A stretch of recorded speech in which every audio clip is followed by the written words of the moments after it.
The Star Wars and Lord of the Rings movies made me want to become a visual effects artist. So today, I'll be recreating an iconic moment for each of these cinematic universes. First up, we have two scenes from two different Star Wars movies. On the right-hand side, we have a scene from The Empire Strikes Back where Luke is about to be crushed by an AT-AT. And over on this side, we have Duel of the Fates, Phantom Menace, 10 for 10, would recommend. But I can only choose one, so... And if you're wondering where I got these posters, they're from Displate, today's sponsor, but more on that later. We're gonna be recreating this scene from Empire Strikes Back. Let's get started.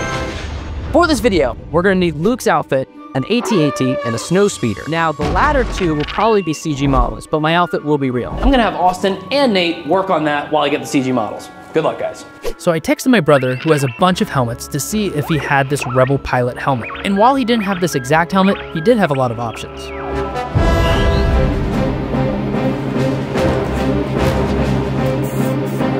And while the guys get the outfits ready, I'm gonna focus on the AT-AT and the snow speeder. Looks awesome. Question, is it riggable? Is it already rigged? Is it already animated? That might just save me some effort and time. Time to find a snow speeder. Look at that. Man, that's amazing. I really think we're sharing the workload in a fair and even way. Activity downloading it now. Hey guys, are you done with that outfit? Yeah, what's that? Oh. Let's do this. The guys knocked it out of the park with this Rebel outfit. I really felt like Luke Skywalker, as you can tell. Actually, I'm missing one thing. Lightsaber from TheorySabers.com. Check them out. Now, I know this is the saber from Return of the Jedi, but it's the only one we have today, so this will have to work. So for the shoot, I needed to act as if I'm jumping out of my snow speeder, and while taking in the scene of the battle, an AT-AT is approaching right behind me. And once I realize, it's almost too late. So for this shoot, we're gonna set out a white cloth on the floor and blast it with light that will represent the snow that was there on Hoth. We also realized that we did not have a grappling gun, so we are using the tube from the vacuum. Kind of reminds me of how they put together props for the original Star Wars movie, minus the amount of duct tape. So I think I'm gonna start on the apple boxes to represent the height difference from the speeder to the snow. Kind of slide out to the side, taking in the action around, and then I hear the stomp behind me, and I turn around like this, and then I make the decision to dive, put a crash pad down, landing on the crash pad. Another happy man. I'm gonna start here, jump, slip. Oh man, this is gonna be a nightmare. So the issue is these loop-de-loos were flopping underneath my legs, tripping me up, so we went ahead and taped them up a little bit higher, so that shouldn't happen. That was great. Back to you. Hope for a good fight. I like that. What do we think? And after a few takes, we finally came up with this, which I was pretty happy with. Cut. Great. I think we got it. All right. Time for a clean plate and into the edit. What are you doing? You want a clean plate? No, not that plate. What plate? This plate. This plate? Yes. Today's sponsor, Displate. Unlike traditional posters that, well, rip and tear, Displate is a unique metal poster with over 2 million pieces of artwork. Now, they also have famous IP from Marvel, Star Wars, and a bunch of other categories. If you're into Avatar: The Last Airbender, they have you covered. And if you like Bluey, because you have kids, they have Bluey posters. This includes artwork from thousands of artists across the globe, and you can scroll this huge library at Displate.com. This is your room without Displate. This is your room with Displate. Big difference. Once you've made your decision, these deliver fast. I mean, look how epic this packaging is. You feel like a kid on Christmas morning opening one of these bad boys. Now, my personal favorite thing about Displate is the magnetic mounting system. If you are terrible at hanging up posters like I am, don't fret. This gets rid of the need for all the tools and all the frustration and all the holes in the wall that I know you're making, Austin. Yeah, you. Hey, look at that guy over there.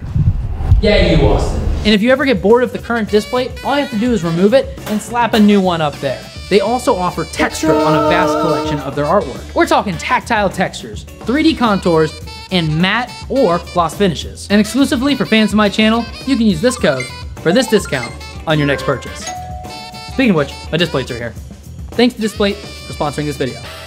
Jumping right into the edit, the first thing I'm gonna do is open After Effects. I'm going to use a mixture of rotoscoping and keying to cut myself out. And, oh, why am I wiggling like that?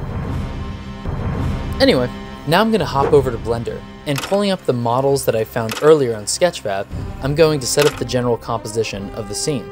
The AT-AT model already had a walking animation, so I went ahead and slowed it down to the pace I wanted, and animate it moving forward until its front foot is right over my head. I didn't actually swing my legs far enough, so instead I'm going to start on the side of the speeder. Now it's time to actually model the snow. So to do this, I'm going to use a multi-res sculpting technique. I'm initially just going for the general shape of the snow around the speeder, but now that I have something I like, I'm going to use these different brushes from Blender Kit to really make it feel like the speeder has made impact into the snow. Still using Blender Kit, I'm going to find a cool snow texture that'll work for the ground, and add a few mountains in the distance very similar to how it was laid out in The Empire Strikes Back.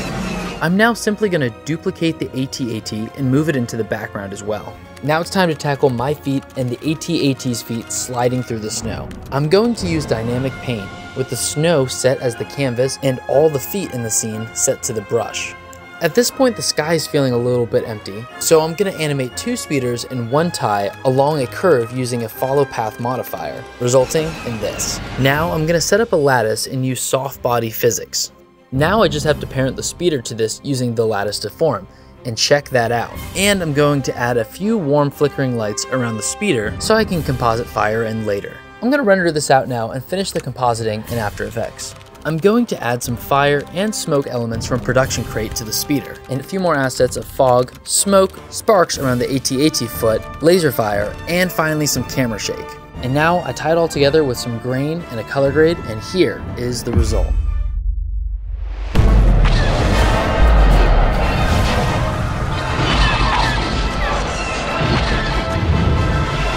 I'm really happy with how this one came out, but comment below what you think. Before I get too excited, this is only one out of 2 cinematic universes I'm tackling. We still have to make a trip to Middle-earth. Hey everybody, welcome to my hole. My hobbit hole. In the Shire. Anyway, I'm either gonna be recreating this scene or this scene from Lord of the Rings.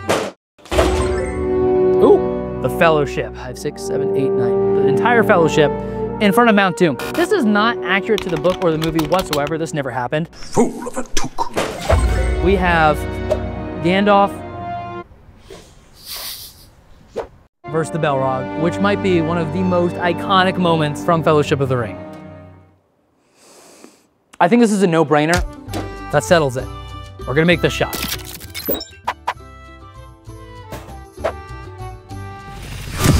Now, the only thing is I'm 5'9", and Gandalf's not.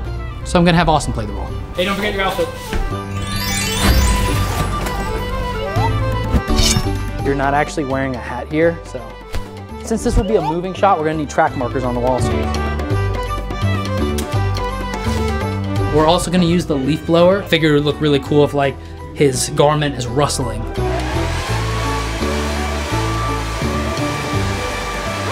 There we go. Track markers are up. Lighting is now set. All we have left to do is shoot this thing. With Austin as Gandalf, Nate behind the camera, I grabbed the leaf blower and we got started. The leaf blower really added a needed dimension of movement and wind, but it was not taking into account the wig, which was blowing all over and revealing Austin's real hair. So we're gonna throw it on a tripod, same thing on a tripod for the sake if I wanna do more of that helicopter approach. And finally, we got this take, which felt so good. Yo, that was sick. We're also going to need to capture the mocap data for the Balrog. So it's time to put on the mocap suit.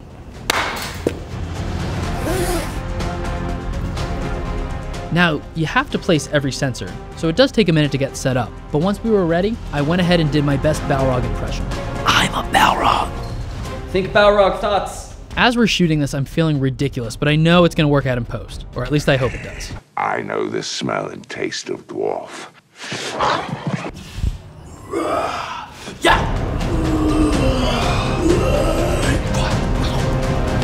We're good. I think that's the take. That's it. That looks good. All right, that's it for the Lord of the Rings video. Now to go to post. It's the deep breath before the plunge. Our enemy is ready. For this edit, there's really 3 key elements: Gandalf, the Balrog, and the environment itself. I'm going to first open up After Effects and roto Gandalf out. Now that I'm happy with this cutout, I'm gonna jump into Blender and set up the rough geometry for the bridge where I'm gonna be standing. I'm doing most of the sculpting with the built-in brushes, but I'm also using brushes provided in Blender Kit. Now that I'm mostly happy with the bridge, I'm gonna move over and focus on the Balrog. On Sketchfab, I was able to find this really epic Balrog model, which is gonna serve perfect as the base for this animation. It already has a rig, but I'm gonna delete that and use Auto Rig Pro. I started with the body and then rigged the face and then added the tail. Now it's time to bind that rig to my model. With that set, I'm gonna bring in my mocap performance. Now from Blender Kit, I'm gonna import the sword model and parent it to the hand of my Balrog. I'm gonna animate the scale of the sword to look like it's generating out of thin air into his hand. Using the built-in fire and smoke sim, I'm trying to get the simulation to look right, but I'm not happy with the results I'm getting. So I'm gonna jump over to EmberGen instead. Now I only want the fire to be generated from certain parts on our Balrog. I want the wings to also have their own simulation of just smoke being pushed downward. So I'm gonna bring it back into Blender and repositioned it to match with the Balrog. Okay, since I forgot the sword, I'm gonna go ahead and add this 2D fire asset from Production Crate, which I think works perfectly for the sword. While the simulation work is getting me most of the way there, I want more fire detail, especially around the head. I'm gonna pull in this ground fire asset and put it right here on top of the Balrog's head. Also, to hide his legs a little bit better, I'm gonna add this smoke asset, also from Production Crate, to make it a little bit more dark and mysterious. And with a few more compositing and coloring tweaks, I'm rendering it out and bringing it back to my original Blender scene. I'm bringing in the Balrog asset as a 2D plane set to emission. Oh, oops, and I rendered it out as straight instead of pre-multiplied, so let me just do that one more time. There we go, much better. I'm gonna add some 3D lights to match this 2D plate of the Balrog so it lights up the scene correctly. But I still need to add that background to add a little bit more depth to the shot. I'm gonna start with this cube and I'm gonna set it up to be a little bit more like a rocky terrain. Then I'm gonna create this one pillar and duplicate it to make more of this long, large hallway. I think I'm gonna flip that ground cube and make it a ceiling cube so it feels a little bit more like a cave with mines carved out of it. With all of that in place, I rendered it out one more time to bring back to After Effects for some final compositing. I'm gonna grab this bokeh picture I found on Unsplash that gets illuminated by the brightest parts of the image. Finally, I'm gonna add some grain and some color correction, and here is our result.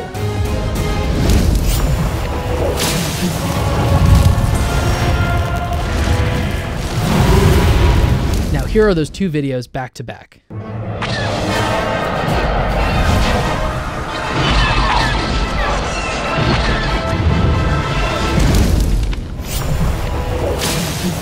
I'm extremely proud of how all this came out. I couldn't have done this without the amazing team around me, but I also couldn't have done it without your support. So if you love this video and you want to see more like it, make sure you like and subscribe. Thanks, and I'll catch you in the next one. Bye. I'm gonna make the Balrog do that later.